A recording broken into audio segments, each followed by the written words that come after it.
मिगी and Dali एक anime है जो फनी होने के साथ साथ क्रीपी भी है। Let me explain. कहानी की शुरुआत होती है दो एल्डरी चाइल्डलेस कपल से जो अनाथ आश्रम से हितोरी नाम के बच्चे को गोद लेते हैं। पहले ही एपिसोड में एल्डरी कपल की हेड टूट जाती है मगर हितोरी उसे पकड़ लेता है। अचानक बारिश शुरू हो जाती है। हितोरी खड़ा हुआ होता है एक पपी को बारिश से बचाते हुए। हितोरी बहुत ही ज्यादा डिसिप्लिन और अच्छा बच्चा होता है मगर फिर हमें पता चलता है कि हितोरी अकेला नहीं है, उसके साथ उसका ट्विन ब्रदर आया होता है। दोनों एक दूसरे को मिगी और दली नाम से पुकारते हैं। दोनों ने साथ में मिलकर एल्डरी कपल्स को मैनिपुलेट किया होता है उन्हें अडॉप्ट करने के लिए। टोपी का उड़ जाना, बारिश में डॉगी को बचाना, ये सब उनकी सोची समझी योजना का हिस्सा होता है। तो अगले कुछ एपिसोड तक हम देखते हैं कि कैसे दोनों भाई छुपते छुपाते इस घर में रह रहे हैं और एल्डरली कपल्स के लिए परफेक्ट बच्चा बनने की कोशिश कर रहे हैं। बट ये ट्विंस नॉर्मल नहीं है। एपिसोड 2 वेलकम पार्टी, जहाँ पर दोनों एल्डरली कपल्स ट्विन को छोड़कर कहीं बाहर जाते हैं। ट्विंस इस मौके का लाभ उठाकर घर की तहकीकात करने लगते हैं और उन्हें मिलती है बहुत सारी हेयर विग। पर वह दोनों ट्विंस समझ नहीं पाते कि ये दोनों एल्डरी इतनी सारे बालों को अपने घर पे क्यों रख रहे हैं। They seems to lack common sense to an extent। बाद में दोनों ट्विंस एल्डरी कपल्स को वापस आता हुआ देखते हैं। दोनों छुपते छुपाते कुछ अंदर ले जाते हैं। ट्विंस पता करने की कोशिश कर रहे हैं कि वो है क्या, but all they see is something spinning. तो उन्हें ये लगने लगता है कि दोनों एल्डरी कपल्स उनके बालों के पीछे है और यह इस रहस्यमय मशीन से उनके बाल निकालने वाले हैं। तो वह दोनों प्लान बनाते हैं कपल्स को जिंदा जलाने का।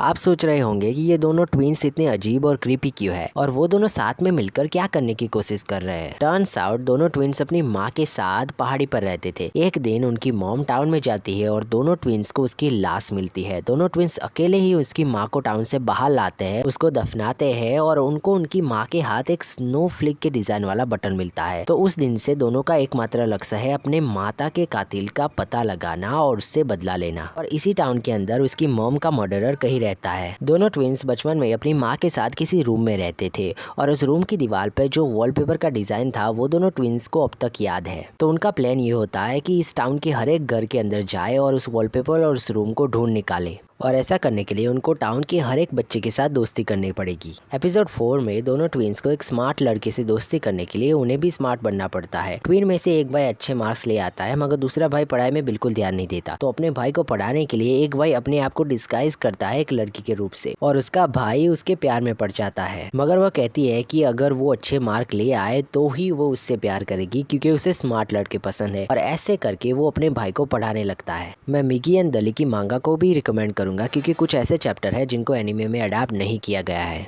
और एनिमे के एंडिंग सॉन्ग में हमें दिखाया जाता है कैसे मिगी और दली अकेले सर्वाइव कर रहे थे जब वो पहाड़ी पर रहते थे। And it is sad. 13 episode की टाइट पेसिंग है और एनिमे 1 मिनट भी फिलर में बर्बाद नहीं करती। पूरा शो अपने मेन स्टोरी मिस्ट्री कोर पे अड़ा रहता है। It delivers a mystery mix with a melancholy. Migi and Dali एक weird dark comedy and mystery anime है जो आपको हंसाती भी है, भावुक भी करती है and leaves you with one satisfying experience. मेरा एक क्रिटिसिज्म इस शो के साथ यही है कि ये कुछ ज्यादा ही अजीब हो जाता है। Teenagers in diaper acting like babies weird. इसके अलावा it's a solid show that blends horror, humour and heartwarming moments with a bit of tragedy. दोनों भाई अपने माँ के कातिल को ढूंढने की कोशिश कर रहे हैं and that is the core mystery of entire story. But along the way friendship क्या होती है, what is a family. Series की स्टार्टिंग में दोनों भाई एक ही होते हैं, एक जैसा ही बर्ताव करते हैं, बट जैसे जैसे सीरीज आगे बढ़ती है दोनों की इंडिविजुअलिटी बाहर आने लगती है, उनकी इच्छाएं। अगर आपको मिगी एंड दाली पसंद आए तो check out haven't you heard I am Sakamoto by same author. तो इस एनिमे के अंदर हमें साकामोटो दिखाया जाता है जो एक स्टूडेंट होता है और वो बहुत ही ज्यादा